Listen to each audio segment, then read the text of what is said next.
Laging bongga kung magbigay ng regalo sa akin si Jose.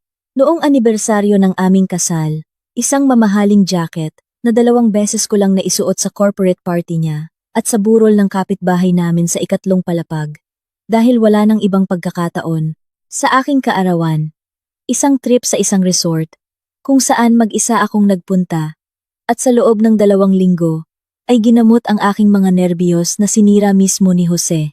At tuwing anibersaryo, karaniwan ay mga bulaklak at tsokolate lang ang kanyang ibinibigay. Na, sa totoo lang, ay mas gusto ko.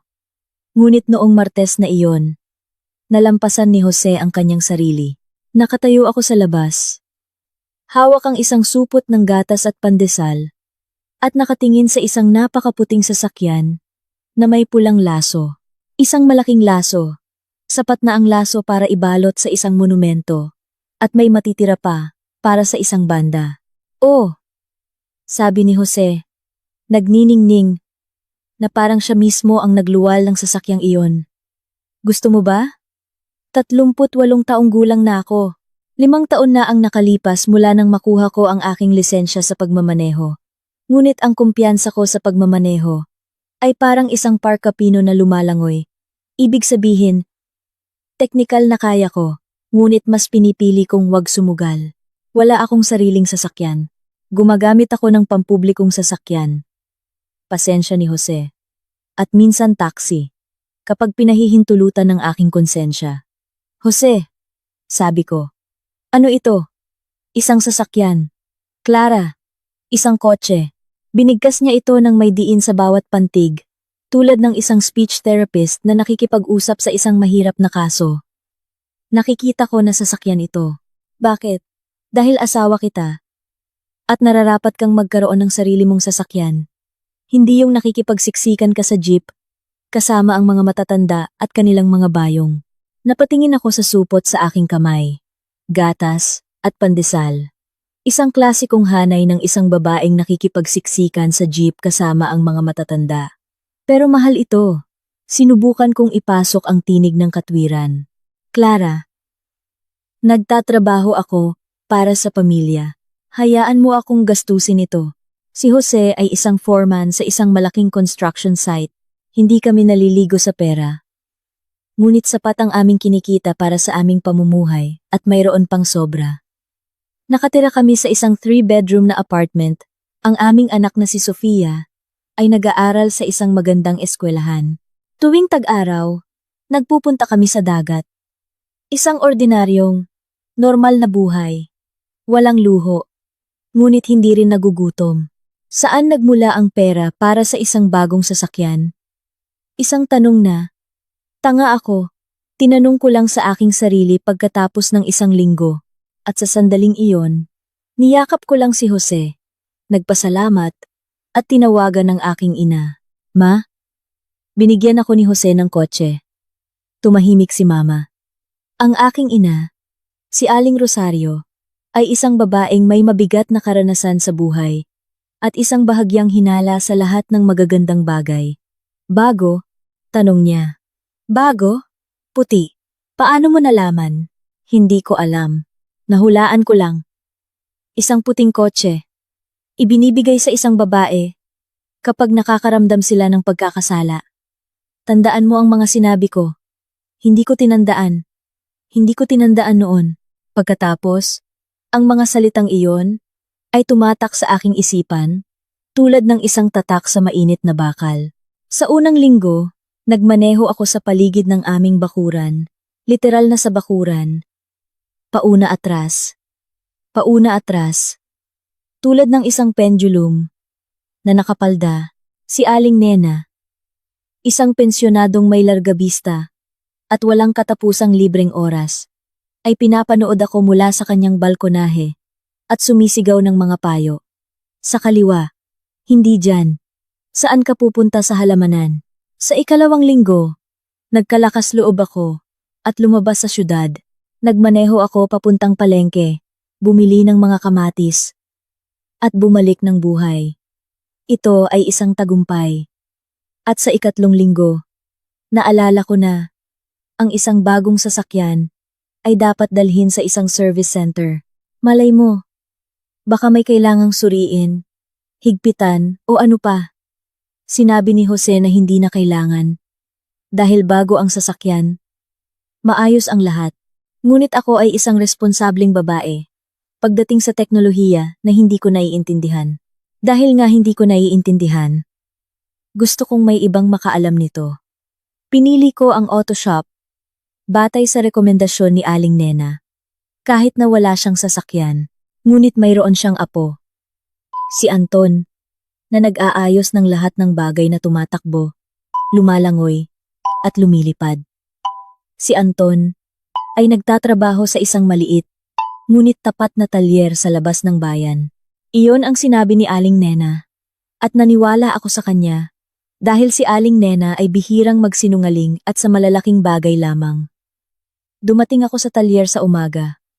Mga 10:00, amoy langis, goma, at matapang na pamumuhay ng mga lalaki. Sa likod ng counter ay nakaupo ang isang lalaki na nasa edad 50, matipuno, may bigote, at nakasuot ng maduming jacket.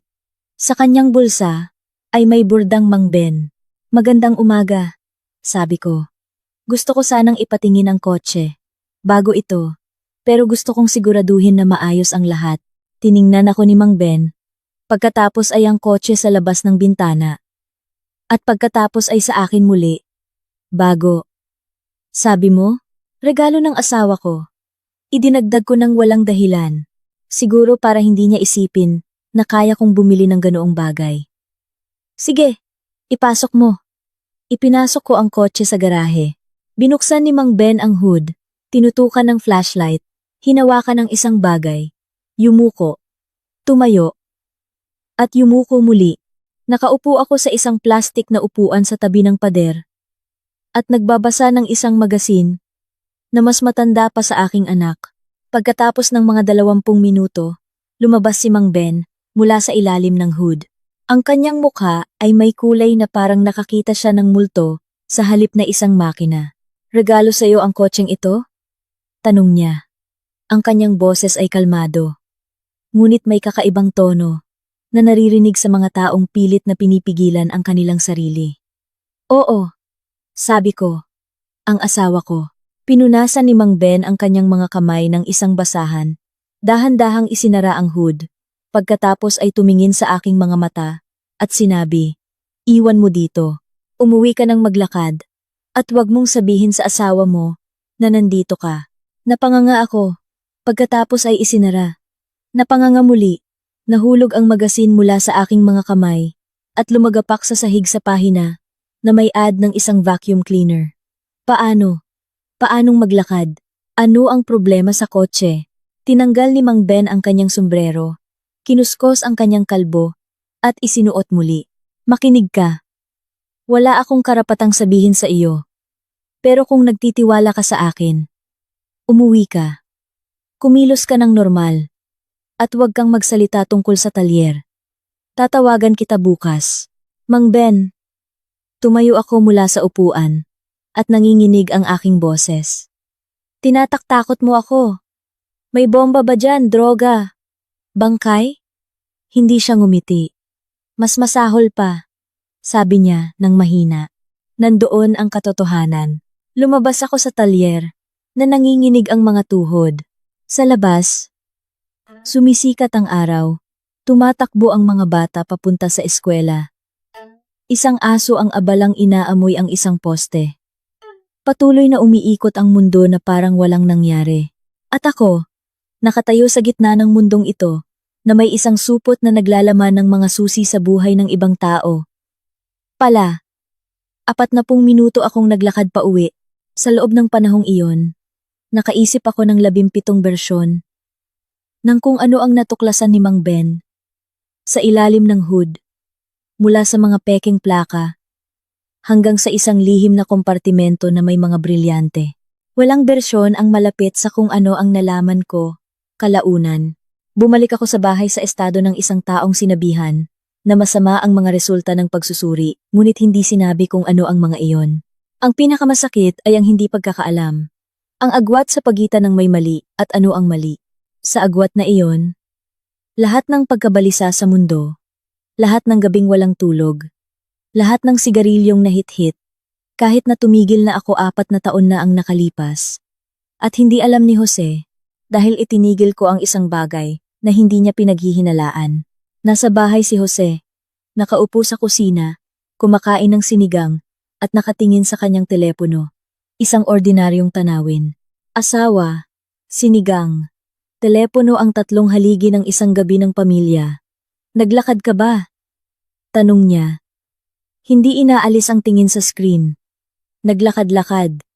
Sabi ko, gusto kong maglakad sa Nobyembre. Lalo na sa Nobyembre. Sariwa ang hangin. Nagkibit balikat si Jose. Hindi siya kailanman naging interesado sa aking mga paglalakad. Sa totoo lang, bihira siyang maging interesado sa anumang bagay na hindi nauugnay sa construction, basketball, at hapunan, at halos sa ganoong pagkakasunod-sunod ng prioridad. Hindi ako nagreklamo. Sa loob ng 12 taon ng pagsasama, nasanay na ako na ang isang lalaki ay isang hiwalay na ekosistema na gumagana ayon sa sarili nitong mga batas. At ang pinakamahusay na magagawa ay huwag makialam. Nasaan ang kotse? Bigla niyang tanong. Kumabog ang puso ko. Binuksan ko ang ref para itago ang aking mukha sa likod ng pinto. Sa labas ng gate, siguro, o medyo malayo. Naghahanap ako ng parking. Inukupa ko ang sulok malapit sa palaruan. Tumango si Jose at bumalik sa kanyang telepono. Nagbuga ako ng hininga sa loob ng ref at umalingaw-ngaw ang garapon ng atsara. Hindi ako nakatulog sa gabi. Nakahiga ako, nakatingin sa kisame, at nag-iisip. Ang mga iniisip ko ay paikot-ikot, tulad ng mga kabayo sa isang carousel, pare-pareho, at lahat ay walang sagot. Ano ang nahanap ni Mang Ben? Bakit hindi ko masabi kay Jose? At saan talaga nagmula ang pera para sa kotseng ito? Dito, ang tanong tungkol sa pera, na ipinagpaliban ko 3 linggo na ang nakalipas, ay sa wakas, ay bumalik. At hindi ito bumalik ng mag-isa. Nagdala ito ng isang buong kawan ng mas maliliit na tanong. Maganda ang sahod ni Jose, ngunit maganda, hindi napakaganda. Ang isang bagong kotse, kahit hindi luho, ay nagkakahalaga ng halos 8 hanggang 9 na buwang sahod ni Jose. Utang? Ngunit malalaman ko, dahil mayroon kaming joint budget, isinusulat ko ang aming mga gastos sa isang kuwaderno. Sa lumang paraan, gamit ang isang panulat. Nag-ipon? Ngunit ang kakayahan ni Jose na mag-ipon ay halos katulad ng aking kakayahang mag-park ng paatras. Ibig sabihin, teoretikal na kaya niya, ngunit sa praktika, ito ay palpak. Kinaumagahan, pagkaalis ni Jose sa trabaho at ni Sofia sa eskwela, tinawagan ko si Mang Ben. Sumagot siya pagkatapos ng 3 ring. Mang Ben, si Clara ito. Yung may puting kotse. Naaalala ko, ang kanyang boses ay pagod, na parang hindi rin siya nakatulog. Pumunta ka dito. Mag-isa. At huwag kang mag-taxi. Maglakad ka. Maglakad na naman? Ang layo. Maglakad ka. Inulit niya. Kailangan. 1.5 oras akong naglakad. Sa loob ng panahong iyon, hindi ako nagkapaltos. Ngunit ang aking pasensya ay halos maubos na. Pagdating ko sa talyer, naghihintay si Mang Ben sa kanyang sulok sa likod ng counter. Sa harap niya ay isang tasa ng kape at isang kuwaderno. Umupo ka. Inilapit niya sa akin ang isang upuan. Gusto mo ng kape? Mang Ben, 1.5 oras akong naglakad. Gusto ko ng mga sagot. Kinuskos niya ang kanyang bigote. Bumuntong hininga. Kinuha ang kanyang telepono. Nag-scroll sa mga larawan. At ipinakita sa akin ang screen. Heto, sabi niya. Tingnan mo. Nasa larawan. Ang engine compartment ng aking kotse. Mukhang normal naman. Sa abot ng aking makakaya. At halos wala akong alam. Makina, mga kable, mga lalagyan ng likido. Walang kahina-hinala. Hindi ko maintindihan. Aminado ko. Tinuro ni Mang Ben ang screen. Nakikita mo ba ang numero sa engine block? Nakikita ko ang mga numero. Well, ang numerong iyon ay binago. Hindi galing sa pabrika. May nagbago ng marking. Propesyonal, malinis, pero 35 taon na ako sa negosyong ito. Nakikita ko. Kumurap ako. At ano ang ibig sabihin niyan? Ibig sabihin, ang kotse mo ay hindi ang kotseng sinasabi nito. Malinis ang mga dokumento. Tumutugma ang mga numero. Maganda ang lahat. Pero ang makina ay galing sa ibang sasakyan. Oh, huminto siya. Ang buong sasakyan ay galing sa ibang sasakyan. Nagsimulang manlamig ang aking katawan. Hindi sa metaporikal na kahulugan, literal na nanlamig ang aking mga kamay. At isinuksok ko ang mga ito sa mga bulsa ng aking jacket. Tulad ng isang bata na sinabihang, "Hindi totoo si Santa Claus. Sinasabi mo ba na nakaw ang kotse?" Hindi ko gustong sabihin iyan, ngunit iyan ang sinasabi ko. Uminom si Mang Ben ng kape. Alam mo, hindi ako pulis. Hindi ko kailangang iulat ito kahit saan. Pero 35 taon na akong nabubuhay sa isang prinsipyo. Huwag makialam sa problema ng iba. At huwag manahimik kapag may taong nasa panganib. Kahapon, nagbanggaan ang 2 prinsipyong iyon. At magdamag kong pinag-isipan kung alin ang mananalo. Nanalo ang pangalawa. Nakaupo ako. Pinoproseso ang lahat. Ang mga iniisip na paikot-ikot sa gabi ay ngayon ay tumatakbo na ng walang kontrol. Baka hindi alam ni Jose.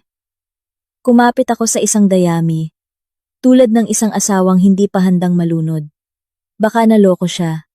Bumili siya. At binigyan siya ng depektibong produkto. Baka. Sang-ayon ni Mang Ben. Pero sagutin mo ako. Saan niya ito binili? Sa isang opisyal na dealer. Hindi nila binabago ang mga numero. Ginagawa nila iyan sa mga garahe. Sa mga likod bahay. Sa mga taong hindi mo gugustuhing makasalubong. Sa isang madilim na eskinita. O kahit sa isang maliwanag na lugar. Sinabi niya sa isang kasa.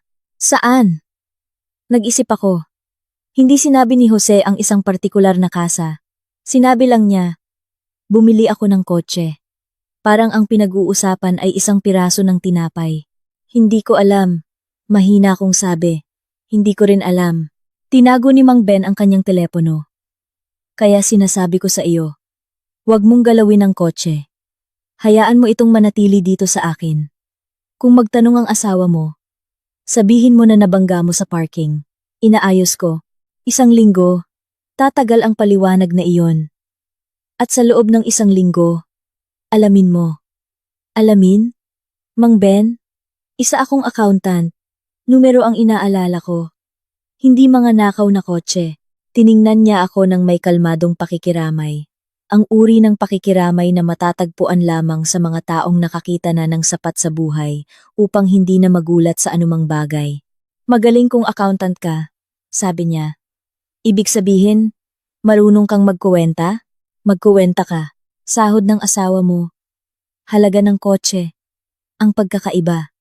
Kung hindi magtugma ang mga numero, may problema ka. Kung magtugma, may problema ka pa rin. Iba lang. Lumabas ako sa talyer, sa pangalawang pagkakataon sa loob ng 2 araw, at sa pangalawang pagkakataon, naglakad. Sa pagkakataong ito, mas maikli ang pakiramdam ng daan pa uwi.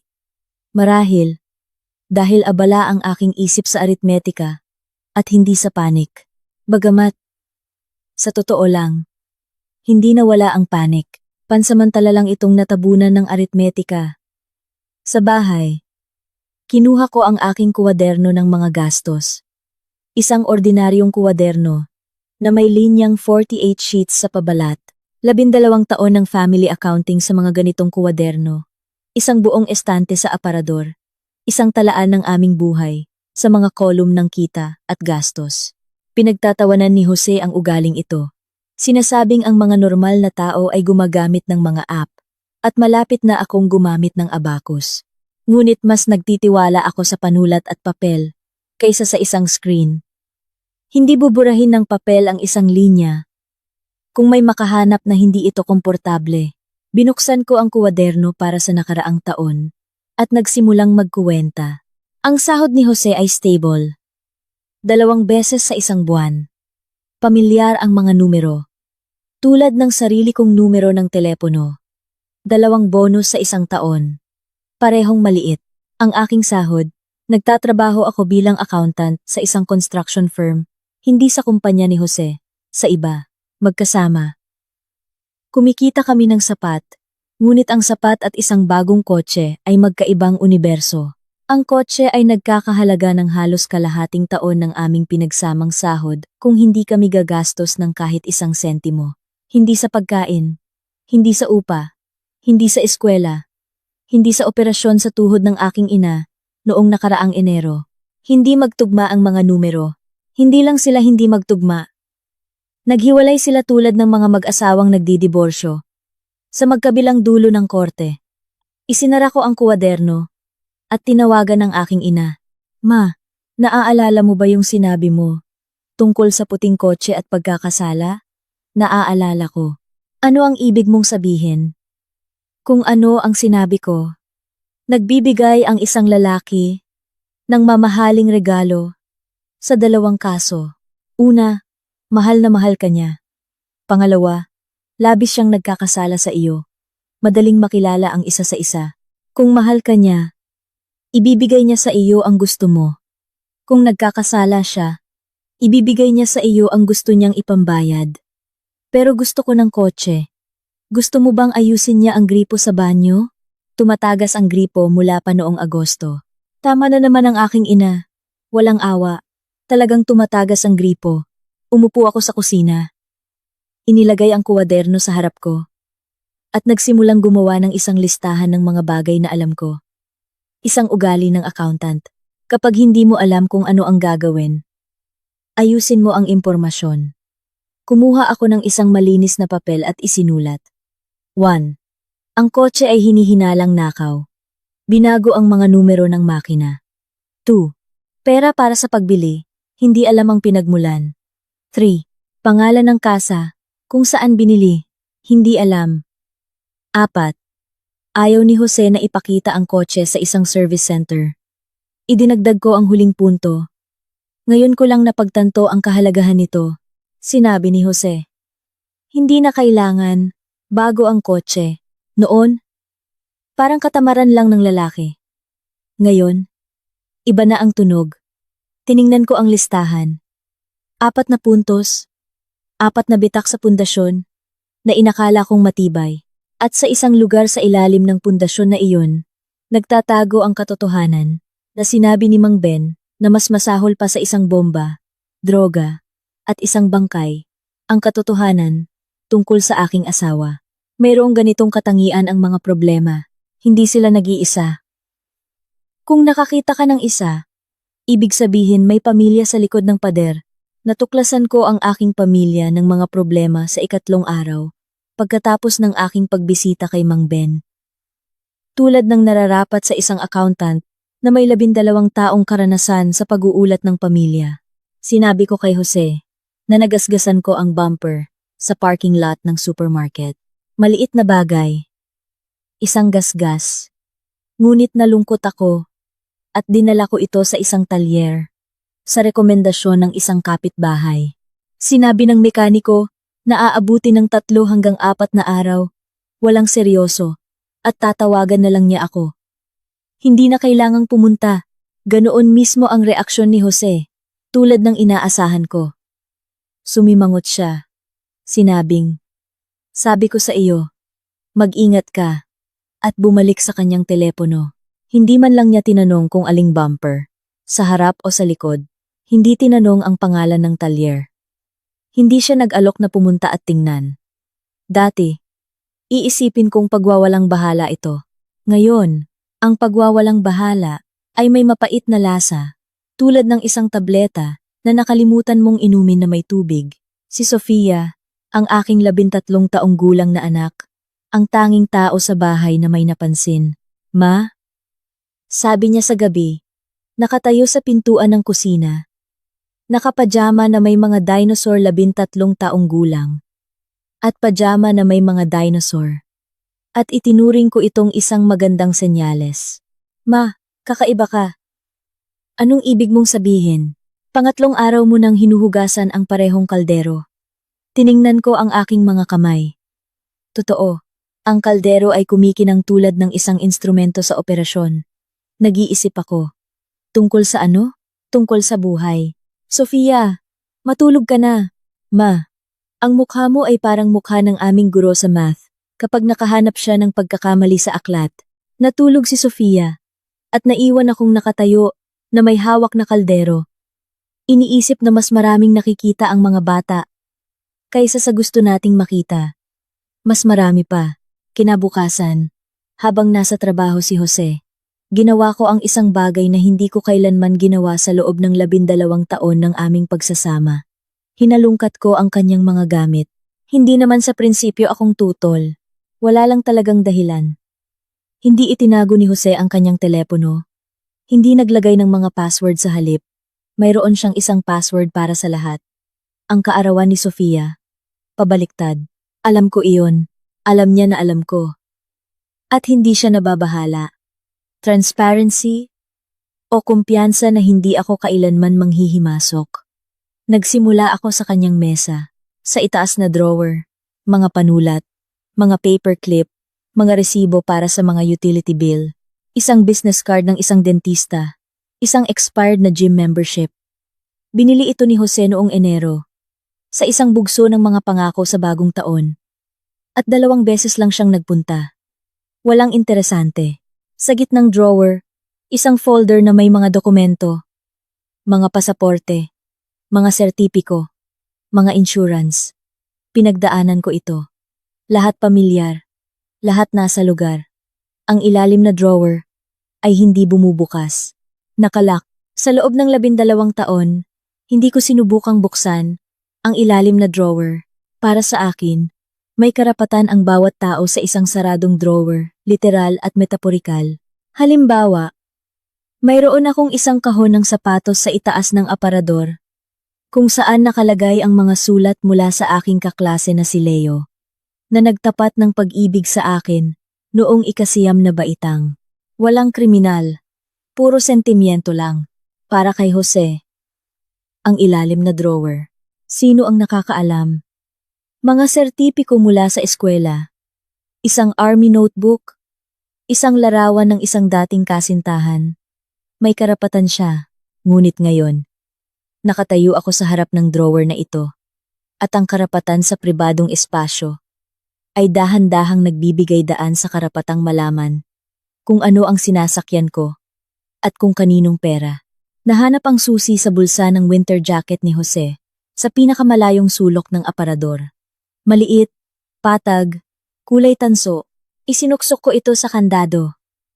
Pinihit, at bumukas ang drawer, nang may malambot na buntong hininga. Ganito bumubukas ang mga bagay, na matagal nang naghihintay na buksan. Sa loob ay isang kuwaderno. Isang ordinaryong kuwaderno, 48 na pahina. Eksakto tulad ng aking mga kuwaderno sa accounting. Ang pagkakataon ay napakatumpak na sa 1 segundo. Naisip ko, baka kuwaderno ko ito, na napunta sa maling estante. Ngunit ang sulat kamay ay kay Jose. Malaki, may pagkiling sa kanan. Ang mga letra ay parang bakod pagkatapos ng isang bagyo. Lahat ay nakatayo, ngunit bawat isa ay nakaturo sa iba't ibang direksyon. Binuksan ko ang unang pahina. Ito ay mga talaan, mga petsa, mga halaga, mga pangalan, mga column, tulad ng sa aking mga kuwaderno. Ngunit sa halip na kuryente, ay 1,000. At pagkain, 8,500. Narito ang iba pa. Marso, 14, Renato, Abril, 2, Renato, Abril, 22, 22, Abril, 99, Renato, Abril, 99, Renato, Mayo 7, Renato, ala 20,000. At iba pa, pahina-pahina.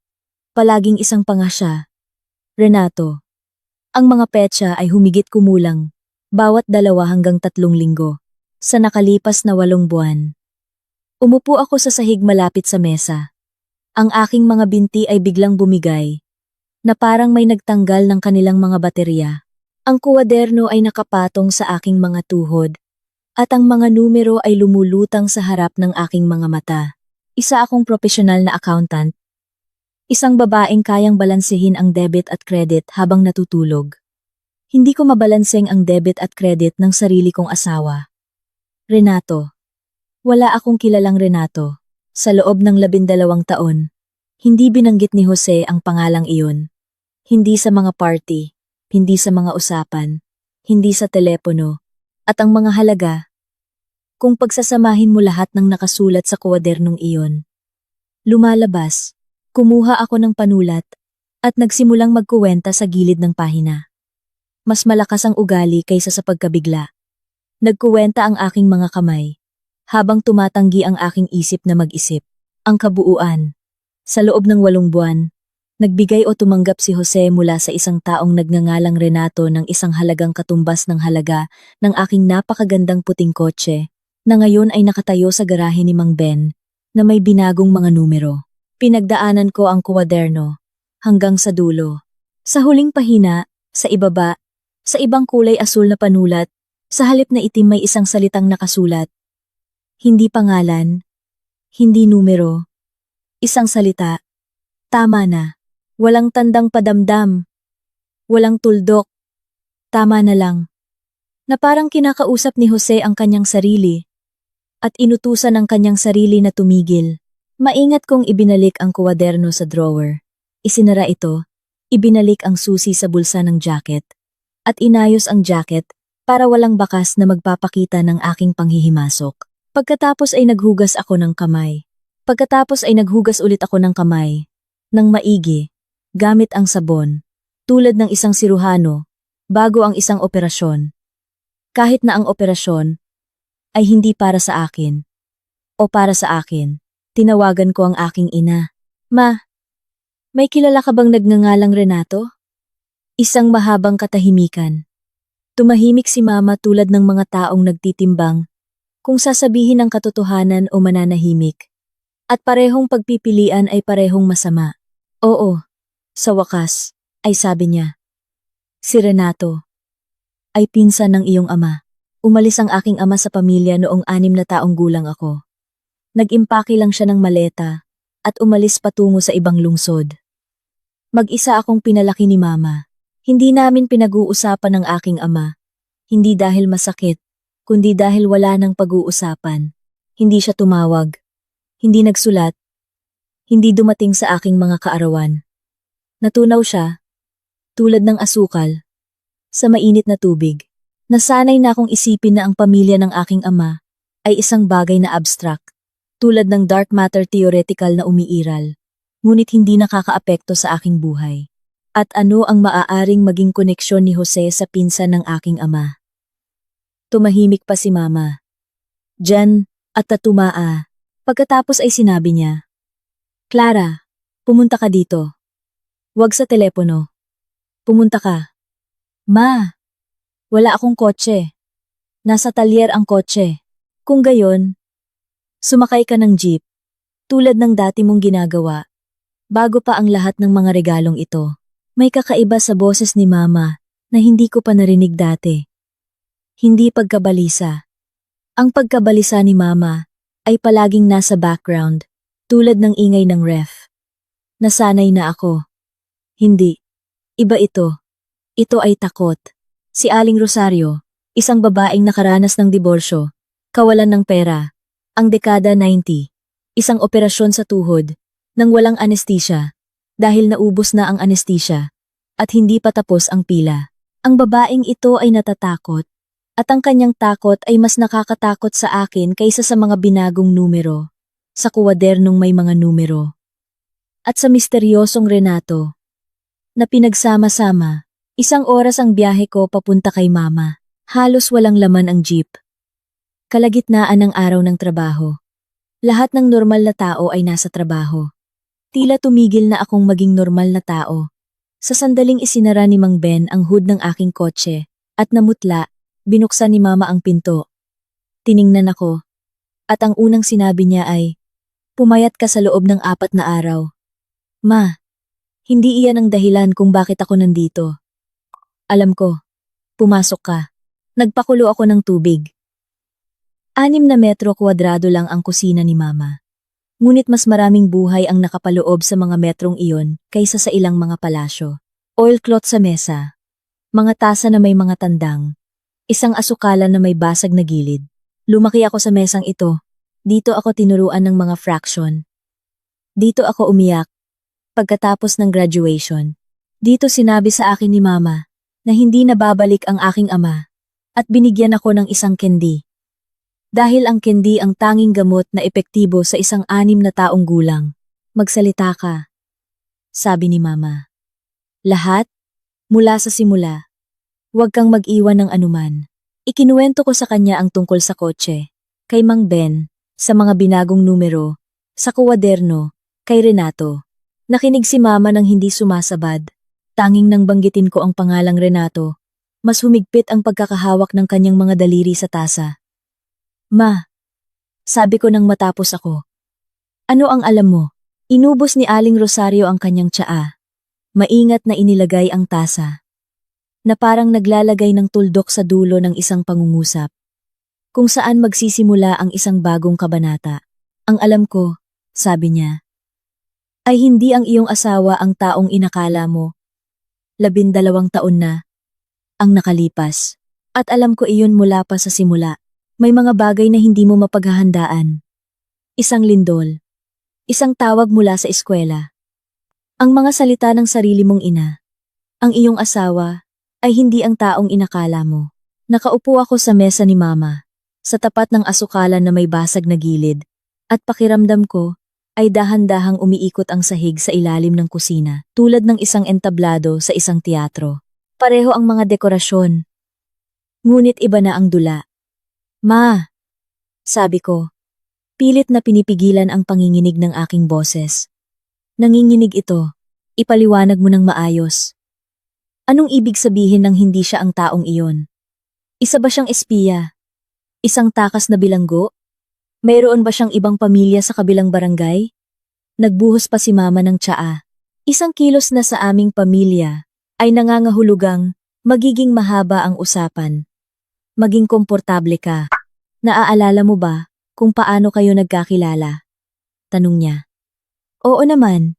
Sa birthday party ni Teresa, kasama ni Jose ang asawa niya. Magkatrabaho sila sa construction. Tama. At naaalala mo ba ang sinabi ko sa iyo? Pagkatapos mong ipakilala siya sa akin? Naaalala ko. Sinabi ni Mama noon, mga kamay na sanay sa trabaho, mga matang tapat, pero hindi ang ngiti. Tumawa ako. At nakalimutan ko. 26 na taong gulang ako noon. Si Jose ay gwapo, maaasahan, hindi umiinom, nagtatrabaho. Sa pamantayan ng aking mga kaibigan, isang prinsipe. Marahil walang puting kabayo. Ang puting kabayo, lumabas, ay lumitaw pagkatapos ng 12 taon sa anyo ng isang kotse na may binagong mga numero. Naaalala ko, sabi ko. Ano ang kinalaman ng kanyang ngiti dito? Tumayo si Mama. Binuksan ang aparador sa itaas ng ref. Ang mismong lugar kung saan niya inilalagay ang mga bagay na baka kailanganin balang araw. Nakatago doon ang mga lumang resibo, mga postcard, mga manual para sa mga gamit sa bahay na wala na, at lumabas. Isang sobre, isang ordinaryong sobre. Naninilaw. Walang selyo. Basahin mo, sabi ni Mama. Inilalagay ito sa harap ko. Sa loob ay isang piraso ng papel. Isang sulat. Sulat kamay. Hindi pamilyar ang sulat kamay. Maliit, malinis, may mga kulot. Ria, sinusulatan kita. Dahil hindi mo sinasagot ang telepono. At seryoso ang bagay na ito. Ang lalaking pakakasalan ni Clara ay galing sa grupo ni Renato. Hindi direktang kamag-anak, ngunit kasama niya. Si Renato ang may-ari ng isang construction business. At mayroon siyang mga taong hindi lang sa construction nagtatrabaho. Hindi ito alam ng iyong anak. At maaaring si Jose mismo ay isang mabuting tao. Ngunit ang perang kinikita niya ay nagmumula doon. Binalaan na kita. Bahala ka na, Andres. Binasa ko ang sulat ng 2 beses. Pagkatapos ay tumingin kay mama. Sino si Andres? Isang dating kapitbahay. Magkatabi kami ng bahay bago ako lumipat dito. Kilala niya si Renato at ang kanyang grupo. Nang dalhin mo si Jose, nakita siya ni Andres sa bakuran at nakilala siya. Lumapit siya sa akin. Tapos sinulat niya ang liham na ito. At nanahimik ka. Sa loob ng 12 taon. Hinigpitan ni mama ang kanyang mga labi. Ang mga kulubot sa paligid ng kanyang bibig ay lumalim.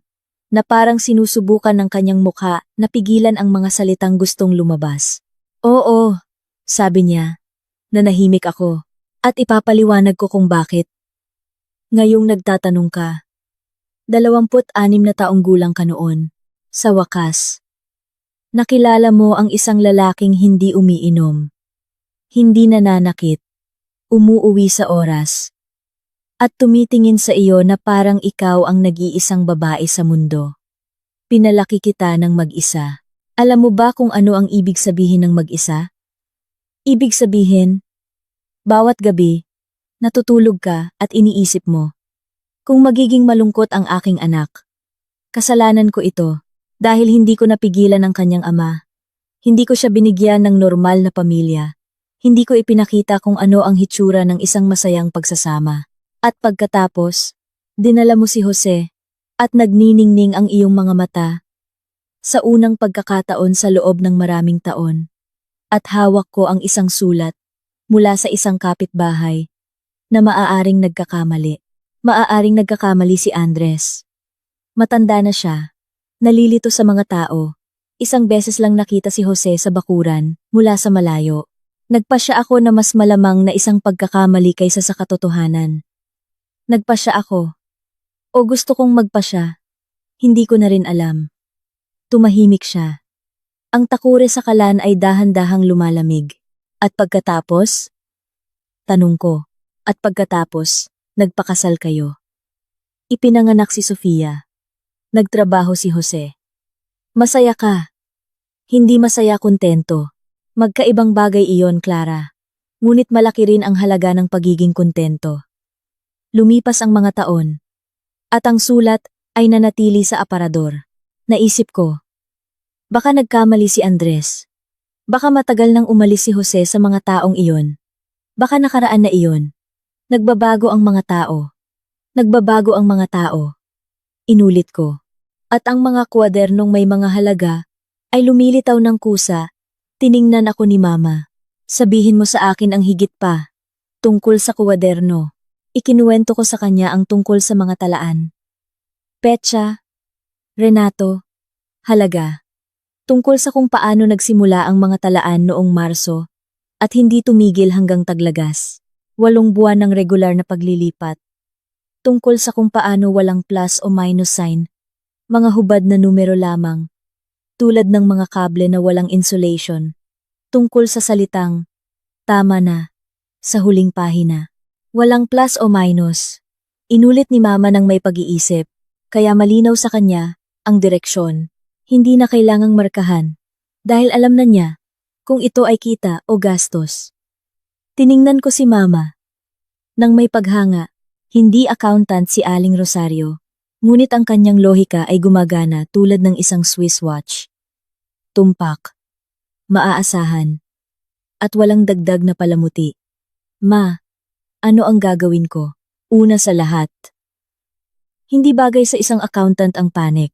Pangalawa, kailangan mong alamin kung sino si Renato ngayon. Hindi 12 taon na ang nakalipas, kundi ngayon. Pangatlo, at ito ang pinakamahirap, kailangan mong kausapin si Jose. Sinabi ni Mang Ben, na huwag kong sabihin kay Jose. Si Mang Ben ay isang mekaniko. Isang mabuting tao, ngunit isang mekaniko.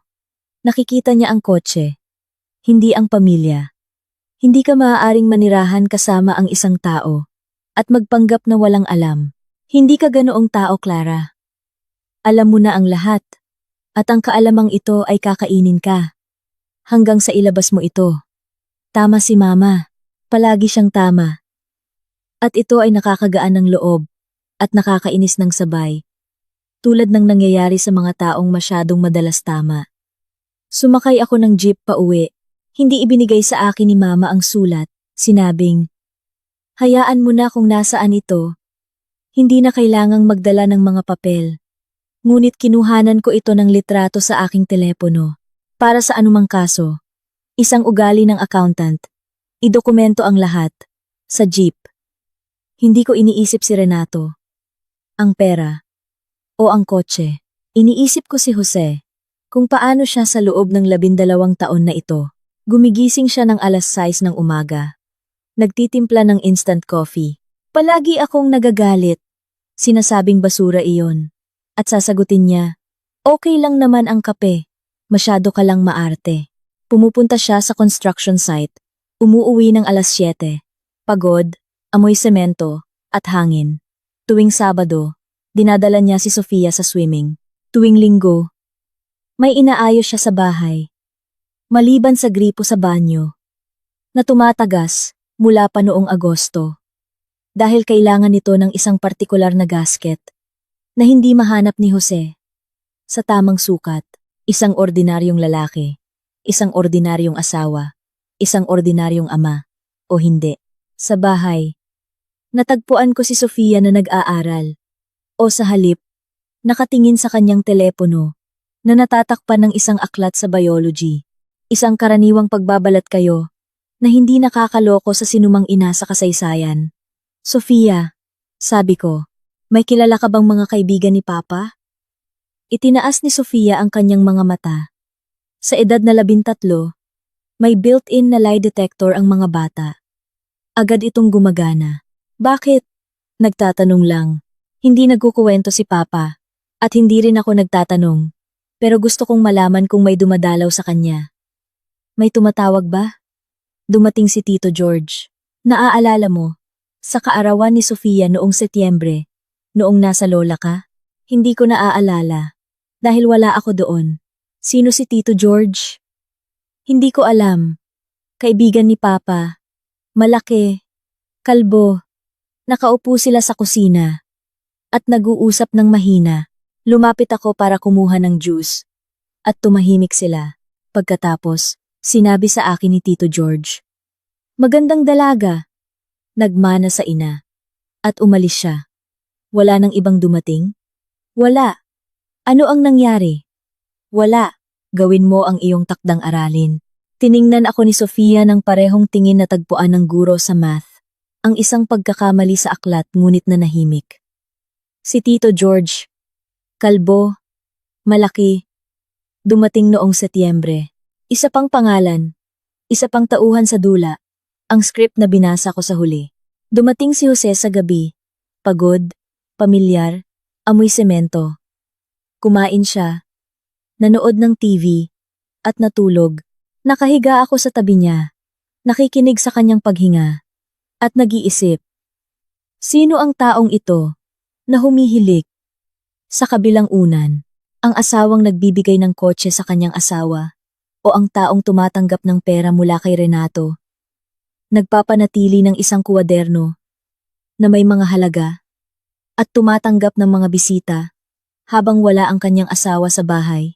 Ang boses ni Mama ay umalingaw-ngaw sa aking isipan. Nagbibigay ang isang lalaki ng mamahaling regalo kapag nakakaramdam siya ng pagkakasala. Ang kotse ay isang pambayad sala. Nakita ito ni Mang Ben sa ilalim ng hood. Naramdaman ito ni Mama sa telepono. At ako, ang tanga. 3 linggo akong nagmaneho sa paligid ng bakuran. Pauna atras. At masaya. Alas 4 ng umaga, bumangon ako, pumunta sa kusina. At nagsulat ng isang bagong listahan sa isang kuwaderno. Isang ugali ng accountant. Ayusin ang mga bagay-bagay. Bago ka malunod. 1. Si Jose ay konektado kay Renato, ang pinsan ng aking ama. Ang koneksyon ay pinansyal. Malalaking halaga. Regular. Sa loob ng 8 buwan. 3. Ang kotse ay posibleng bahagi ng perang ito. Number 4. Ang kotse ay nakaw. Binago ang mga numero. Number 4. Si Tito George, hindi kilala. Dumating habang wala ako. 6. Ang mga salitang, tama na. Gusto nang umalis ni Jose. Ang huling punto, binilugan ko. Kung tama na, ibig sabihin kung ano ang iniisip ko. Ibig sabihin hindi kontrabida si Jose. Ibig sabihin, nasangkot siya, napasok, naipit, at ang kotse ay hindi isang pambayad sala sa akin, kundi isang pambayad sala sa kanyang sarili. Isang pagtatangkang gumawa ng isang bagay na mabuti, gamit ang perang nagmula sa masamang paraan. O gumagawa ako ng isang dahilan, para sa isang lalaki dahil mainit sa tabi niya, at nakakatakot mag-isa. 6:00 ng umaga, tumunog ang aking telepono. Hindi kilalang numero. Clara. Boses ng lalaki. Hindi pamilyar. Mababa. Hindi mo ako kilala. Ngunit kailangan kitang makausap. Ako si Renato. Ang boses sa telepono ay kalmado. Hindi nagbabanta. Hindi mapanlinlang. Kalmado lang. Tulad ng isang taong sanay na pinakikinggan at hindi nakikita ang anumang dahilan para itaas ang kanyang boses. Saan mo nakuha ang numero ko? Tanong ko. At ang sarili kong boses ay parang boses ng ibang tao, isang paos. Pang-umagang boses ng isang babaeng ginising ng 6:00 na may balitang hindi niya pinaghandaan. Kay Jose, sagot ni Renato. Isinulat niya ang numero mo sa kuwaderno, sa loob ng pabalat, kung sakaling may mangyaring masama. Ang kuwaderno. Ang parehong kuwaderno. 48 na pahina. Pinagdaanan ko ang lahat. Ngunit hindi ko sinuri ang loob ng pabalat. Isang accountant na hindi sinuri ang lahat ng pahina ng isang dokumento. Isang propesyonal na kahihiyan. Gayunpaman, sa sandaling iyon, wala akong pakialam sa propesyonal na karangalan. Anong ibig sabihin ng kung sakaling may mangyaring masama? May nangyari ba kay Jose? Hindi pa, pero maaaring mangyari. Kaya ako tumatawag. Kailangan nating magkita. Hindi ako nakikipagkita sa mga hindi kilalang lalaki ng 6:00 ng umaga. Clara, hindi ako estranghero. Ako ang pinsan ng iyong ama. Teknikal. Kamag-anak mo ako. Teknikal. Umalis ang aking ama. 22 taon na ang nakalipas. At mula noon, ay hindi na nagparamdam ng anumang senyales ng buhay. Ang kanyang mga kamag-anak ay kasing estranghero sa akin ng kahera sa supermarket. Mas estranghero pa. Kahit papaano, regular kong nakikita ang kahera. Tumahimik si Renato. Pagkatapos ay nagsalita. At sa unang pagkakataon, may bahid ng pagod sa kanyang boses. Kamukha mo ang iyong ina. Si Aling Rosario ay marunong ding manakit ng damdamin gamit ang mga salita. Makinig ka. Naiintindihan ko na hindi ka nagtitiwala sa akin. Ngunit pinag-uusapan natin ang iyong asawa at ang iyong kaligtasan. Magkita tayo sa isang pampublikong lugar. Sa araw, kahit saan mo gusto, sasabihin ko sa iyo ang hindi masabi sa iyo ni Jose. Bakit hindi niya masabi? Dahil 8 buwan na siyang nagsisinungaling sa iyo. At ngayon hindi niya alam kung paano tumigil. Tumpak ang mga salitang iyon. 8 buwan. Eksakto kung gaano katagal ang mga talaan sa kuwaderno. Alam ni Renato. Alam niya ang tungkol sa kuwaderno. Alam niya ang tungkol sa tagal. Alam niya ang numero ko. Hindi ito isang random na tawag. Ito ay isang laro ng chess. At ngayon ko lang natuklasan na nakaupo ako sa board, kahit na akala ko ay nakatayo lang ako sa gilid. Natutulog pa si Jose. Naririnig ko ang kanyang paghinga mula sa silid tulugan, isang kalmado. Malalim na paghinga ng isang taong may malinis na konsensya o isang taong natutong matulog sa kabila ng maruming konsensya na, sa tingin ko, ay nangangailangan ng mas malaking kasanayan. Okay. Sabi ko. Cafe Rizal. Sa may baybayin.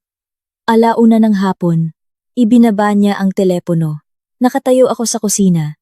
Nakayapak, nakapantulog, may hawak na telepono, at napagtanto kong pumayag akong makipagkita sa isang lalaking inilagay ng aking accountant na utak sa kategoryang pinagmumulan ng kahina-hinalang kita ng asawa. Sasabihin ni Mama, tanga ka Clara, at tama siya. Ngunit sinabi rin ni Mama, kailangan mong malaman kung sino si Renato ngayon, at iyon ang aalamin ko. Hindi ako mapakali. Hanggang 1:00 ng hapon, umalis si Jose sa trabaho, si Sofia sa eskwela, at naiwan akong mag-isa sa apartment na may katahimikan na umaalingaw-ngaw sa aking mga tainga. Tulad ng pagkatapos ng isang pagsabog. 3 beses akong nagpalit ng damit. Nakatawa-tawa, hindi ako pupunta sa isang date, kundi sa isang pakikipagtagpo, sa isang potensyal na kriminal na elemento. Ngunit ang kalikasan ng babae ay hindi mapapawi.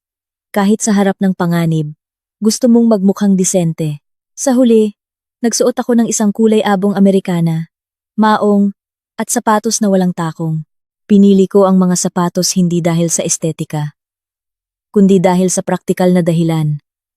Kung sakaling kailanganin kong tumakbo, ang mga takong ay masasamang kasama. Pinili ko ang Cafe Rizal hindi dahil sa pagkakataon. Isang pampublikong lugar, malalaking bintana, maraming tao sa tanghalian, malapit sa istasyon ng pulisya. Hindi naman sa plano kong tumakbo doon, ngunit ang malaman na 2 minuto lang ang layo ay nakakagaan ng loob. Isang safety net para sa aking mga nerbiyos. Nakaupo na si Renato sa isang mesa, malapit sa bintana nang pumasok ako. Isang lalaking nasa edad 60. Marahil mas bata pa, katamtaman ng taas, payat, nakasuot ng madilim na sweater at salamin na may manipis na frame. Walang kriminal sa kanyang hitsura. Mas mukha siyang isang retiradong guro sa heograpiya na ngayon ay nagtatanim ng mga kamatis sa kanyang bakuran. Sa harap niya ay isang tasa ng kape at isang folder, isang kayumangging karton na folder na may mga tali. Clara! Tumayo siya, inabot ang kanyang kamay. Kinamayan ko ito. Ang kanyang kamay ay tuyo, mainit. Isang normal na kamay ng isang normal na matandang lalaki.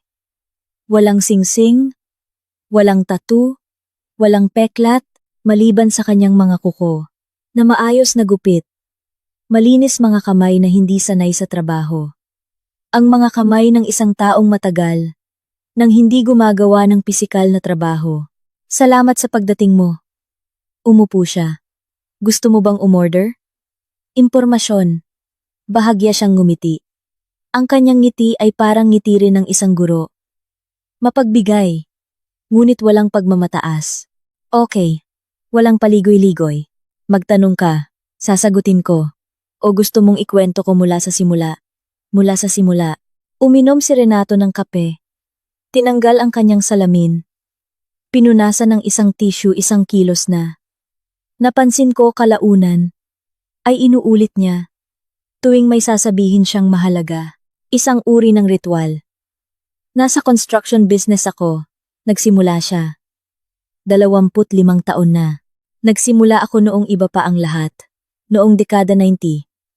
Noong ang construction at krimen ay magkakaugnay, tulad ng mga ugat ng puno. Hindi ka maaaring magtayo ng tapat.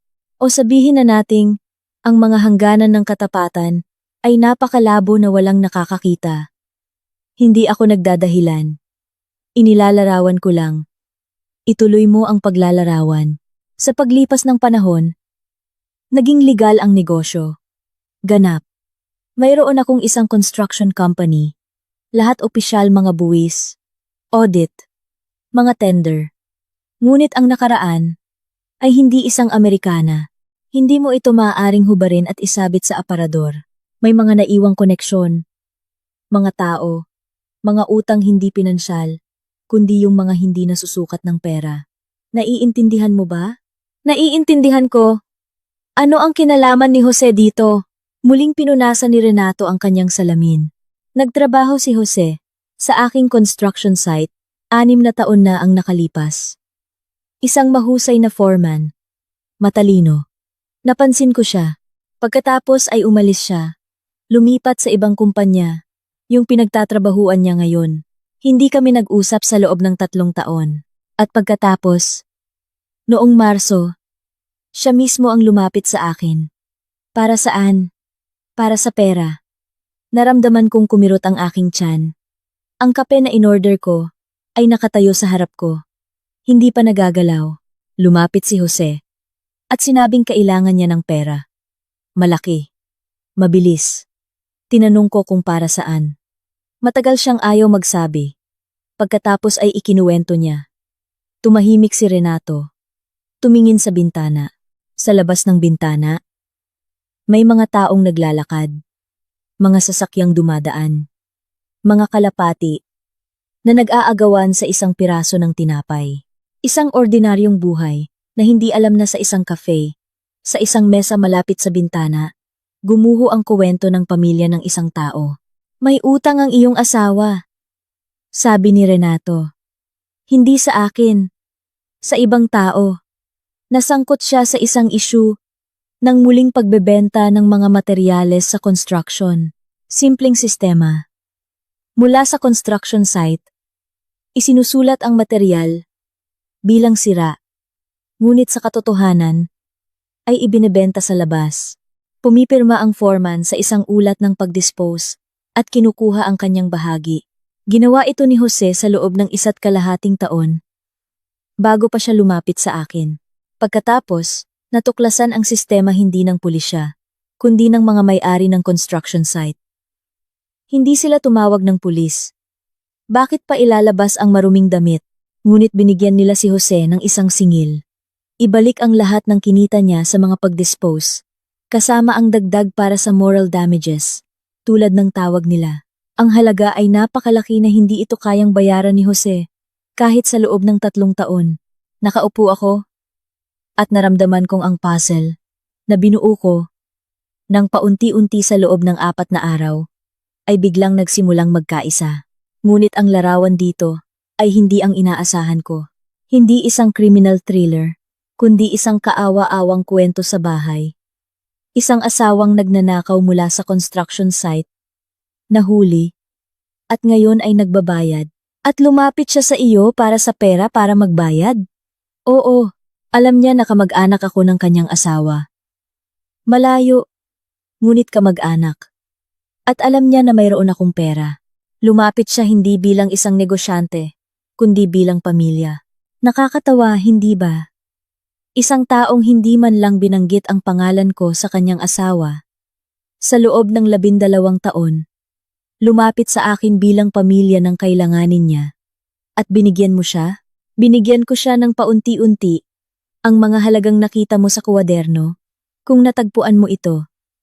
At sa tingin ko, natagpuan mo, dahil nandito tayo ngayon. Iyon ang perang ibinigay ko kay Jose, para bayaran ang kanyang utang. Maingat niyang isinulat, tulad ng isang disenteng may utang. Hindi siya lumaktaw ng kahit isang halaga. Walang plus at minus, sabi ko. Tiningnan ako ni Renato nang may bahagyang pagkagulat. Accountant? Tanong niya. Accountant, kumpirma ko. At asawa, masamang kombinasyon. Kapag nagsisinungaling ang asawa, pinakamasama. Sang-ayon ni Renato. Mahahanap ng accountant ang mga numero. Mahahanap ng asawa ang motibo. Magkasama. Isang hatol. Binuksan niya ang folder na may mga tali at kinuha ang isang piraso ng papel. Isang ordinaryong A4 na papel. Nakaprint. Isang talahanayan. Heto. Inilagay niya ang papel sa harap ko. Ang kumpletong talaan. Lahat ng halagang ibinigay ko kay Jose.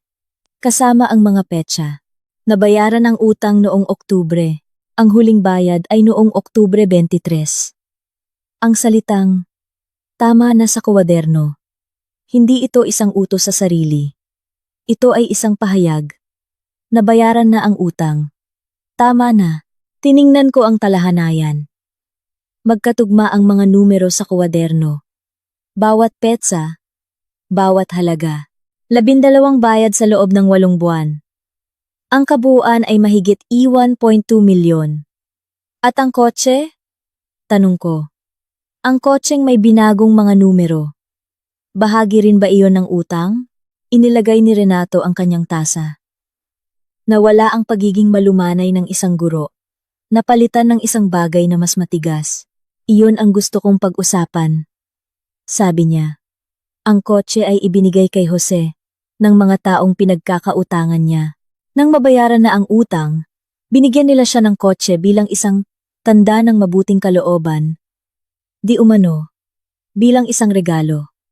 Kinuha ito ni Jose. Dahil sa katangahan o sa sobrang gaan ng loob, kinuha niya ito. At nang malaman ko, napahawak ako sa aking ulo. Bakit? Dahil nakaw ang kotse. At alam na alam iyon ng mga taong iyon. Ang pagbibigay ng isang nakaw na kotse sa isang taong hanggang leeg na sa problema ay hindi isang tanda ng mabuting kalooban. Ito ay isang tali. Hanggat nasa kanya ang kotseng iyon, nasa kamay nila siya. Anumang oras, maaari nilang ipaalam sa kinauukulan.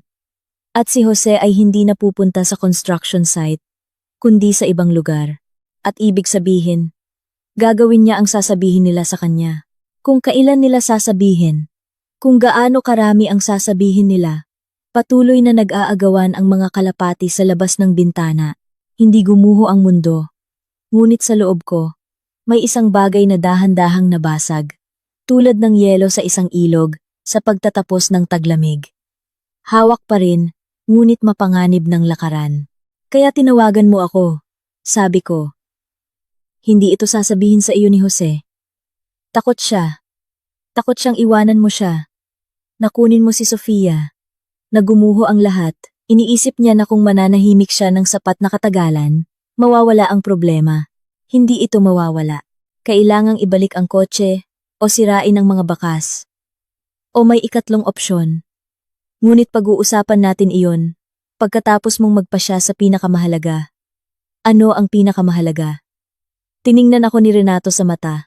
Hindi na niya pinunasan ang kanyang salamin. Mananatili ka ba kay Jose? O aalis ka? Dahil magiging mahirap pagkatapos nito. At ang pagdaan dito ng mag-isa ay isang bagay. At ang pagdaan ng magkasama ay iba. Umalis ako sa cafe ng 2:30. Naiwan si Renato. Iniinom ang kanyang kape ang pangatlong tasa sa aming pag-uusap. Iniwan niya sa akin ang folder na may talahanayan. Sinabi niya, kakailanganin mo iyan. Accountant ka, hindi ba? Mas panatag ka kapag nasa harap mo ang mga numero. Tama siya. Mas panatag nga ako. Hindi dahil bumuti ang sitwasyon, kundi dahil sa wakas ay nagkaroon ito ng anyo, parang sa accounting. Habang hindi balanse ang debit at credit, may panic. Sa sandaling mailagay na ang lahat sa tamang hanay, maaari ka nang huminga. Sa labas, kinuha ko ang aking telepono at tinawagan si Mama. Ma, nakipagkita ako kay Renato. Isang maikli ngunit makahulugang katahimikan. Sa isang cafe. Sa araw. Huwag kang magalit. Hindi ako nagagalit. Nangingitim ang buhok ko. Ano ang sinabi niya? Ikinuwento ko ng maikli. Punto por punto. Tahimik na nakinig si Mama. Nang matapos ako, nagtanong siya ng isang bagay lang. Naniniwala ka ba sa kanya? Nag-isip ako. Naniniwala ba ako kay Renato? Isang taong unang beses ko palang nakita isang oras na ang nakalipas, na maaaring magkuwento sa akin ng anumang bersyon ng mga pangyayari. At hindi ko ito mapapatunayan? Magkatugma ang mga numero. Sabi ko, ang kanyang talahanayan at ang kuwaderno ni Jose, hanggang sa huling sentimo, ang pagsisinungaling ng may ganoong katumpakan ay nangangailangan ng isang henyo at mukha siyang isang guro sa heograpiya. Iba-iba ang mga guro sa heograpiya. Malungkot na sabi ni Mama. Okay. Ano ang gagawin mo? Kakausapin ko si Jose. Tawagan mo ako pagkatapos. Anumang oras. Tinawagan ko rin si Mang Ben. Maikli lang. Nililinaw na ang sitwasyon. Huwag mo munang galawin ang kotse. Inaayos ko na. Ayusin mo, sabi ni Mang Ben. Nandito lang ang kotse. Hindi aalis. Pinapalitan ko na ng langis. Ngayong nandito na rin lang. Sagot ko na. Mabuting tao si Mang Ben. Ang mundo ay umiikot dahil sa mga taong tulad niya. Yung mga nagpapalit ng langis ng libre kapag gumuho ang buhay ng iba. Dumating ako sa bahay ng 4:00. Bumalik na si Sofia mula sa eskwela. Nakaupo sa kusina, kumakain ng sandwich, at nakatingin sa kanyang telepono. Sa edad na 13, ang telepono ay nakakabit na sa kamay tulad ng isang ika-6 na daliri. Ma, sabi niya, hindi inaangat ang kanyang mga mata. May isang lalaki sa aming eskwela. Mula sa kabilang section, Nagdala ng hamster. Nakawala ang hamster sa pangalawang klase. At pumasok sa bentilasyon. Sinubukan ng PE teacher na kunin ito. Naipit. Tumawag sila ng mga rescuer. Pwede ba akong magkaroon ng hamster?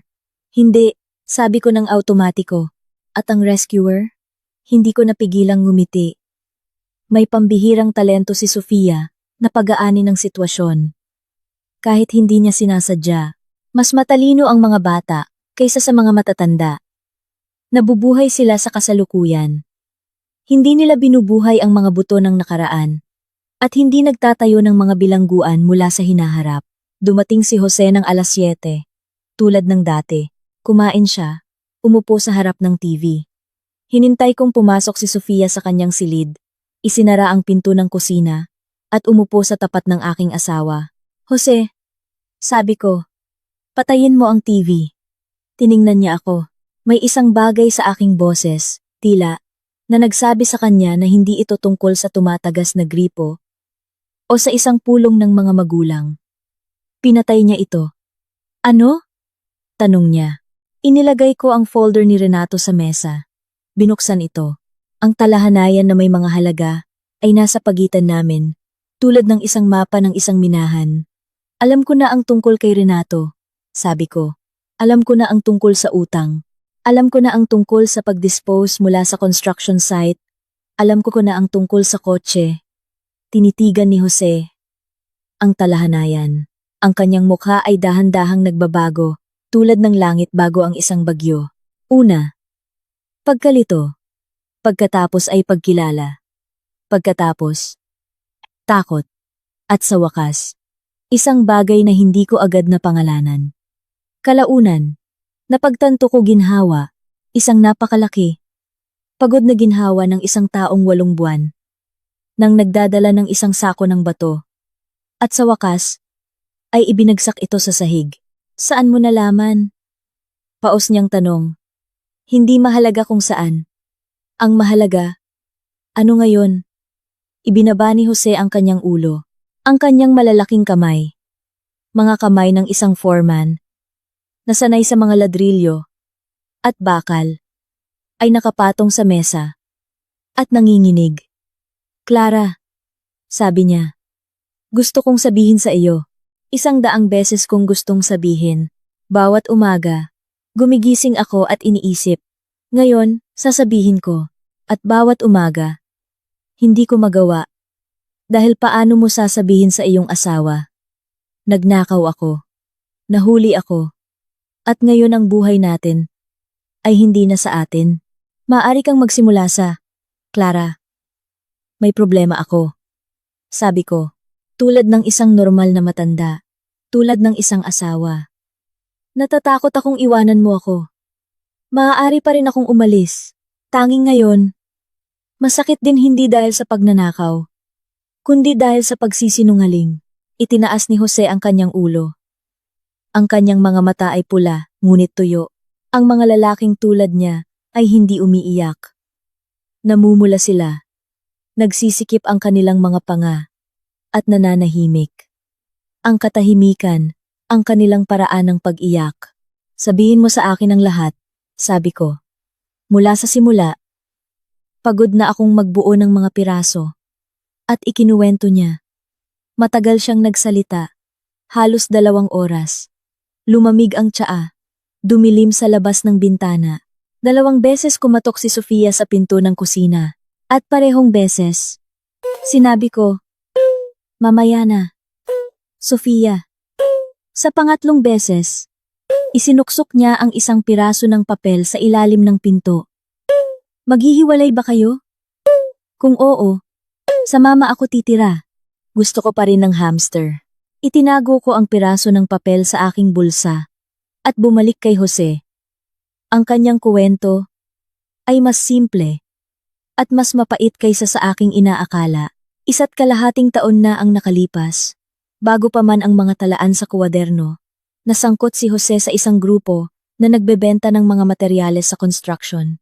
Hindi mafia, hindi organisadong krimen, mga ordinaryong lalaki lang mula sa construction site na nakahanap ng paraan para kumita ng dagdag.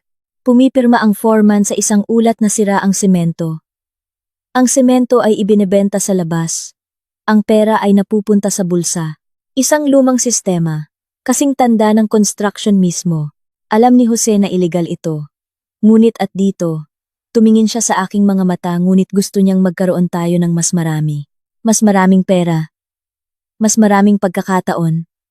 Mas magandang eskwela para kay Sofia. Mas mahabang bakasyon. Mas malaking apartment. Hindi ka kailanman nagreklamo. Sabi niya. Iyon ang problema. Hindi ka kailanman humingi ng sobra. At lalo pa itong nagpalala. Dahil nakikita ko kung paano mo binibilang ang bawat sentimo sa iyong kuwaderno. At iniisip ko, karapat-dapat siya ng higit pa, at hindi ko ito maibigay. Kaya nagpa siya akong gawin ito, sa hindi tapat na paraan. Tanga. Dito, sumang-ayon ako sa kanya. Natuklasan ng sistema noong nakaraang taglamig. Ang may-ari ng construction site, hindi ang pulisya, kundi ang may-ari ang nakatuklas ng kakulangan. Pag-audit, investigasyon, tinuro nila si Jose at dalawa pa. Tinawag si Jose sa opisina at binigyan ng pagpipilian. Ibalik ang lahat ng pera, kasama ang bayad pinsala, o isang reklamo sa pulisya. Pinili ni Jose ang una. Ang halaga ay AYU 1.3 milyon. Nakalikom ako ng AYU 100,000. Sa aking sarili ipinagbili ko ang garahe. Naaalala mo? Sinabi kong hindi natin kailangan ang natitira. Si Renato, ang sahod ng isang foreman ay alam 150,000 bawat buwan. Kahit na hindi ka kumain o huminga. Aabutin ng halos 1 taon para mabayaran ito. At kailangan itong bayaran ng mabilis sa loob ng 6 na buwan. Maximum. Kung hindi ay pupunta ang may-ari sa pulisya. Noon naalala ni Jose si Renato. Saan mo nalaman ang tungkol kay Renato? Tanong ko. Narinig ko lang ang tungkol sa kanya 4 na araw na ang nakalipas. Nag-atubili si Jose. Pagkatapos ay sinabi. Mula sa iyong ama. Mula sa iyong ama. Muling umuga ang sahig. Ang sahig ng kusina.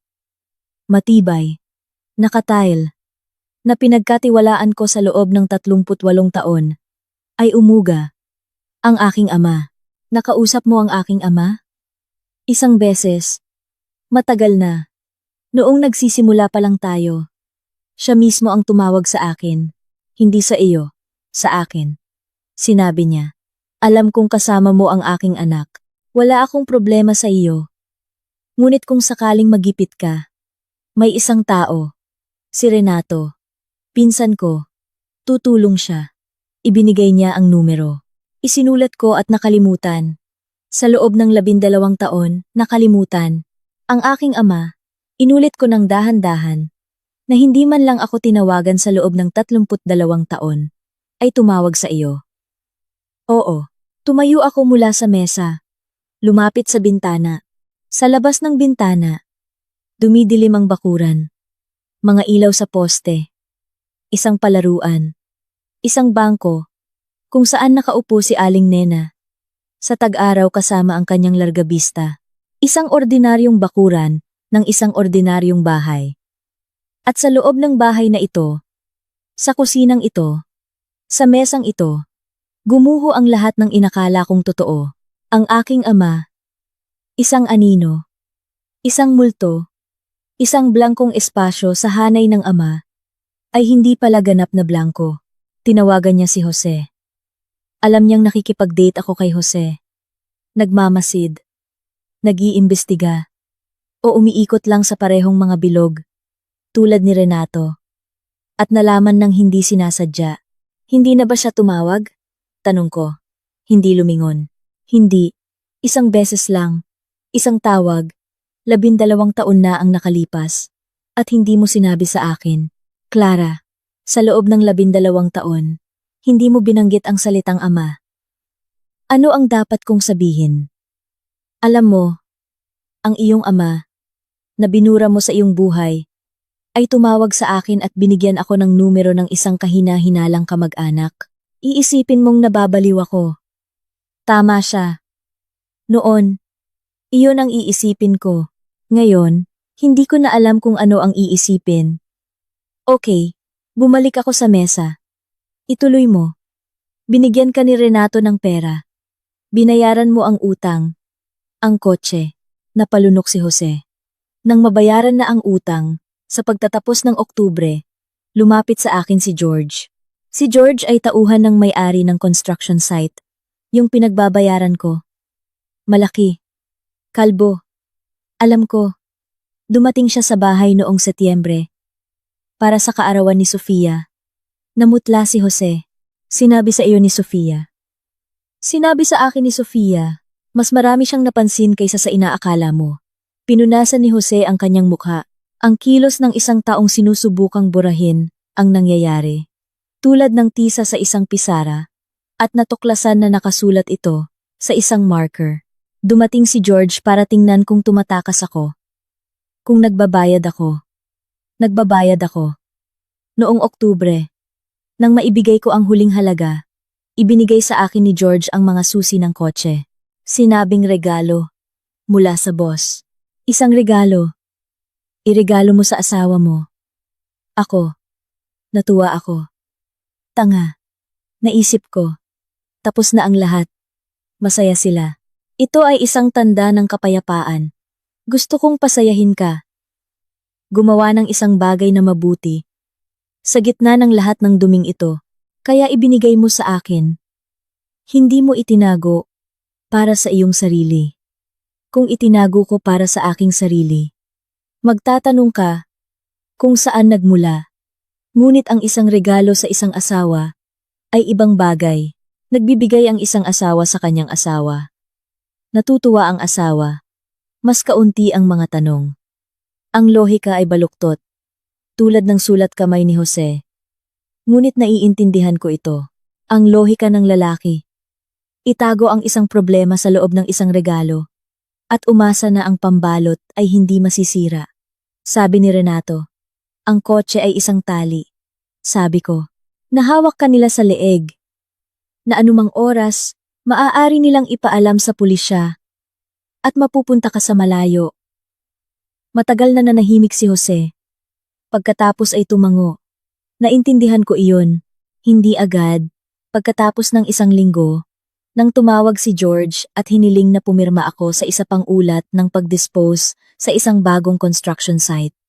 Sinabi kong hindi. Sinabi niya. Pag-isipan mo. Mayroon kang isang magandang puting kotse.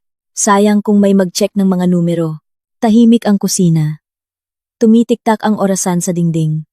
Tumatagas ang gripo sa banyo, ang parehong gripo na hindi maayos ni Jose mula pa noong Agosto. 3 tunog. Tik, tik, tak. Tulad ng isang metronome na nagbibilang ng oras hanggang sa isang bagay na hindi maiiwasan. At ano ang sinagot mo? Tanong ko. Wala pa. Hindi pa ako sumasagot. Mayroon akong hanggang sa katapusan ng linggo. Tiningnan ko ang kalendaryo na nakadikit sa ref. Miyerkules. Hanggang sa katapusan ng linggo. 2 araw. 2 araw. Sabi ko. 2 araw. Inulit ni Jose.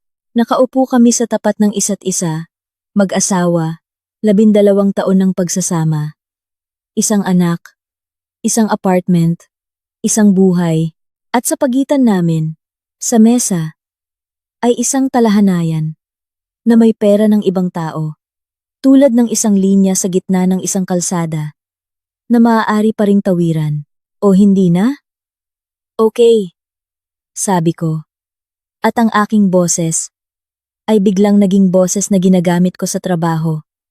Kapag nakikipag-usap sa mga supplier. Kapag hindi magtugma ang mga numero sa invoice. Isang kalmado, profesional na boses na hindi tumatanggap ng pagtutol. Makinig ka ng mabuti. Itinaas ni Jose ang kanyang ulo. Sabi ni Renato, may ikatlong opsyon.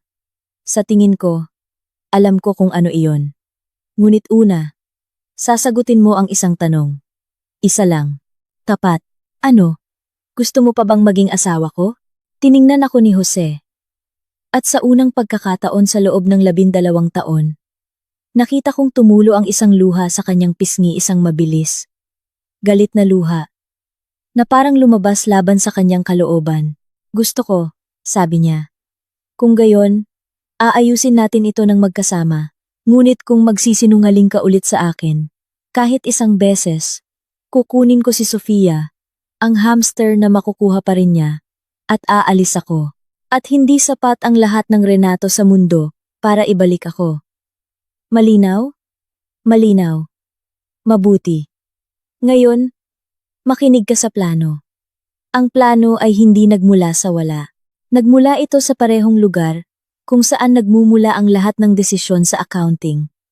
Sa pagitan ng mga numero, lohika, at tahimik na galit ng isang babae na sa labas ay mukhang kalmado, ngunit sa loob ay parang isang kumukulong takure na may saradong takip. Okay, sabi ko kay Jose.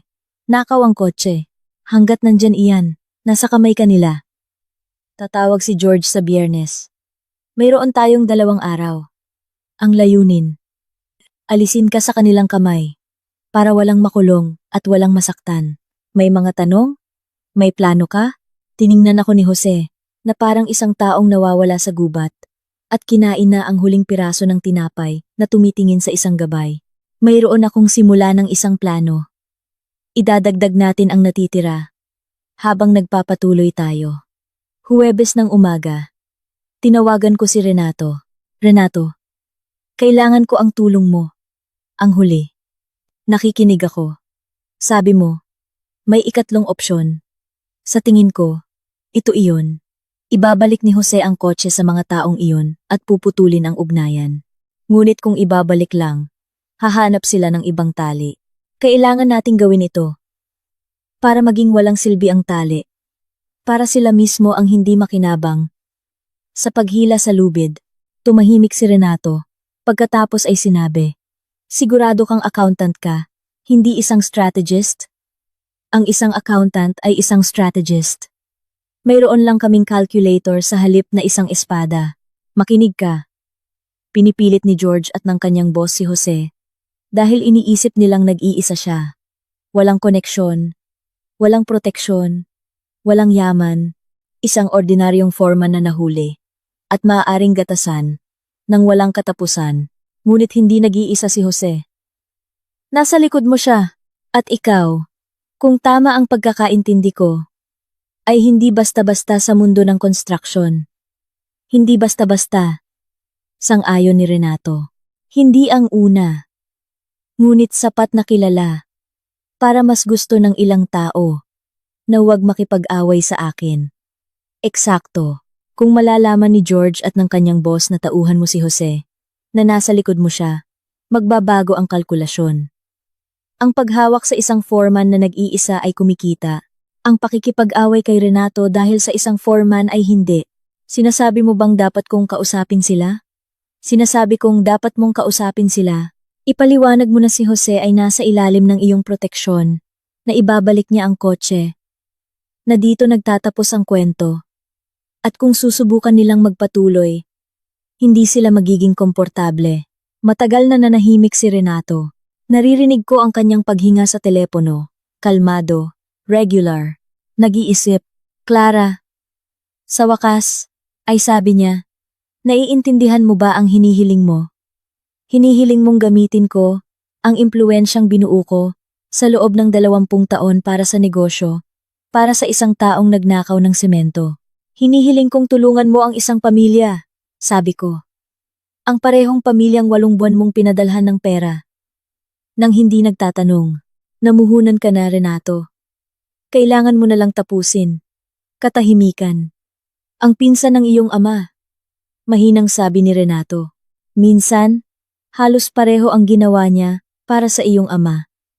Iniligtas niya siya sa isang gulo. Pagkatapos, umalis ang iyong ama sa pamilya. Sa lahat, ngunit bago umalis, hiniling niya. Kung sakaling magkaproblema ang aking anak, tulungan mo siya. Nangako ako. Naghintay ako ng 32 taon mula noon.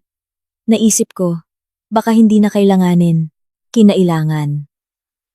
Ang aking ama, ang multo, ang kawalan, ang taong inilibing ko sa aking alaala.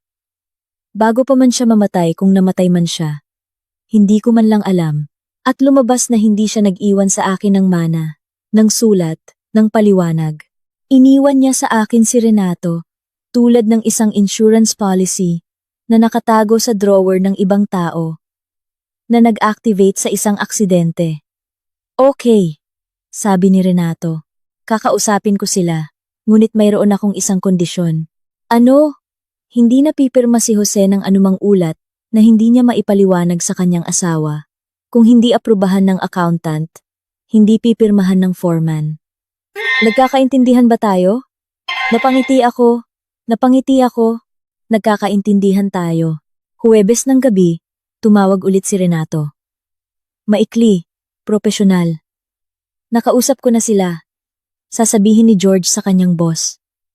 Kukunin nila ang kotse bukas mula sa talyer. Ibigay mo ang address. Ibinigay ko ang address ni Mang Ben at agad na tinawagan si Mang Ben. Mang Ben, may pupunta bukas para kunin ang kotse. Ibigay mo. Tiyakin mo lang na kukunin nila ito ng tahimik. Walang maraming tanong. Pwede ba akong magtanong? Tanong ni Mang Ben. Hindi. Okay. Hindi ko naman plano. Pinapalitan ko na ng langis. Sa totoo lang.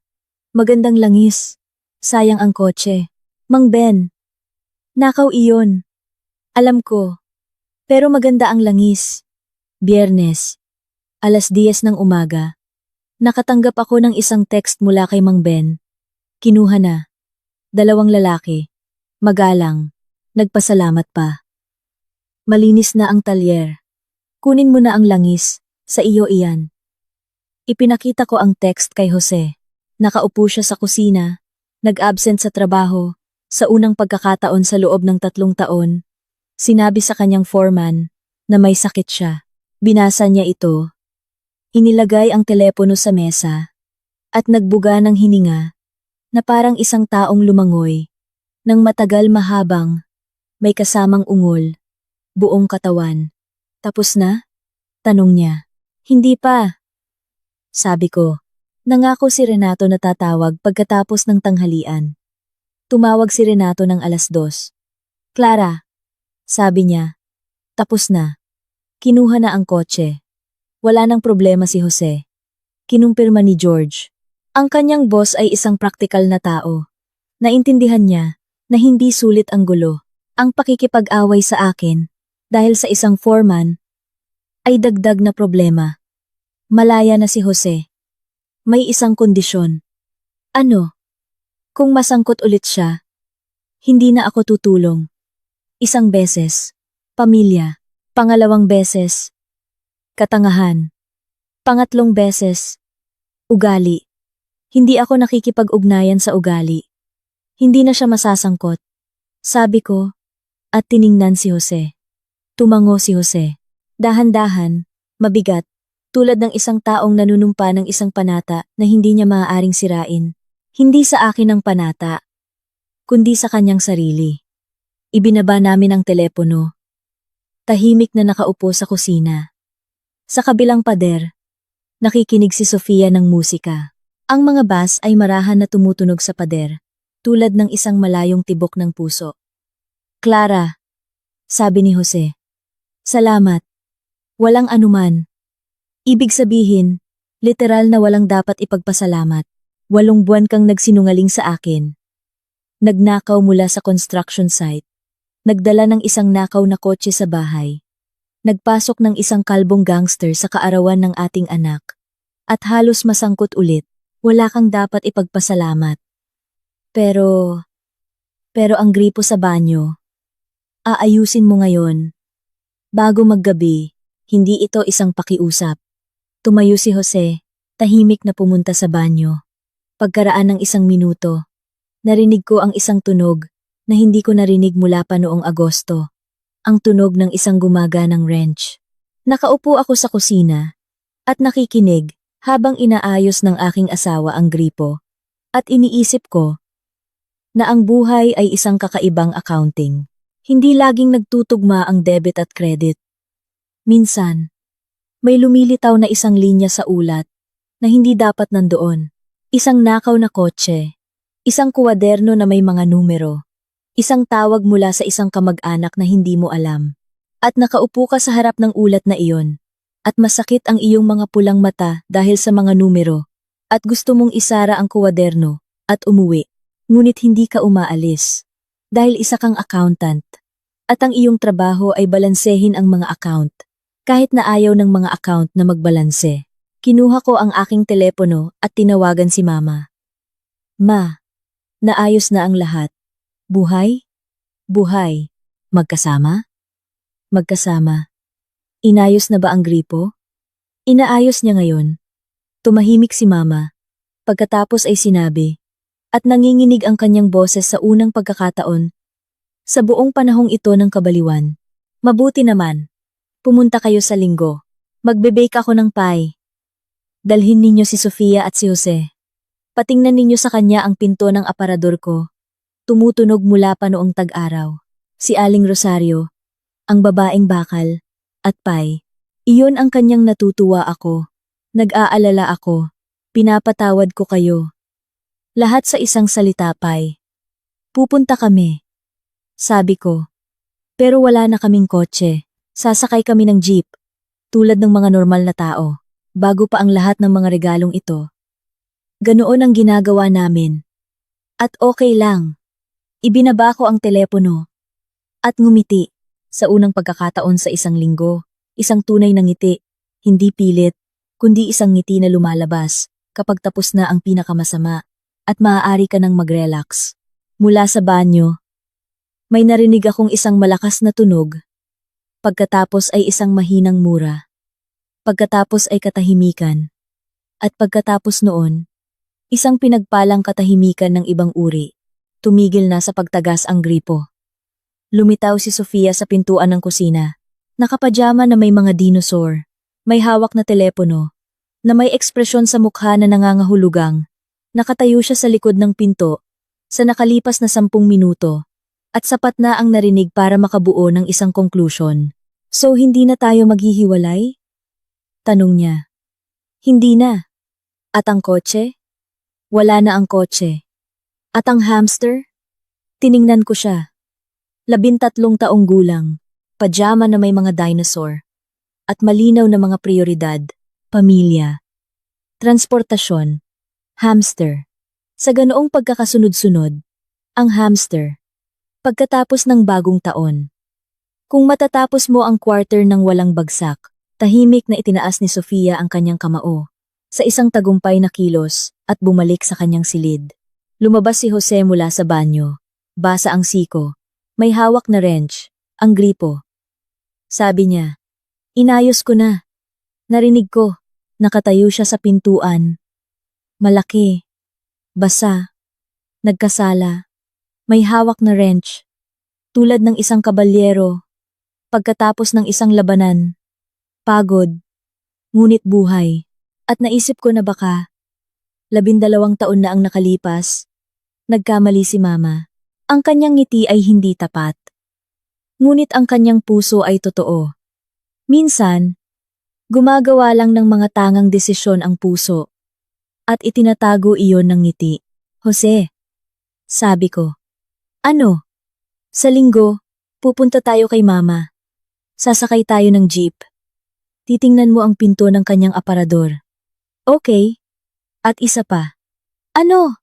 Kung sakaling gusto mong regaluhan ako ng isang bagay na mahal, regaluhan mo ako ng bakasyon. Tayong dalawa lang. Walang construction, walang kuwaderno, walang kotse, dagat, at katahimikan lang. Kaya mo ba? Ngumiti si Jose.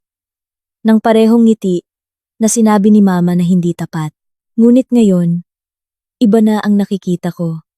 Hindi tapat, kundi nagkasala. Ang ngiti ng isang taong alam na nagkamali siya at alam na mahal pa rin siya at hindi makapaniwala sa kanyang swerte. Kaya ko, sabi niya. Tapat. Tingnan natin. Sabi ko, accountant ako.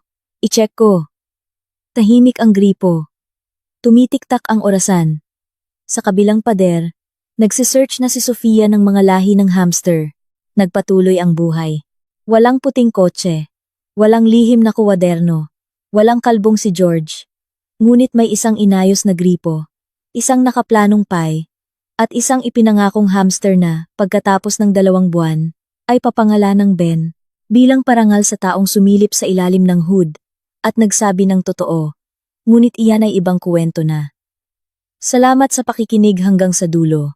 Sabihin ninyo, patatawarin ninyo ba si Jose? O kukunin ninyo si Sofia, ang hamster, at uuwi kay mama? Isulat sa mga komento. Interesado kaming malaman. Laging bongga kung magbigay ng regalo sa akin si Jose.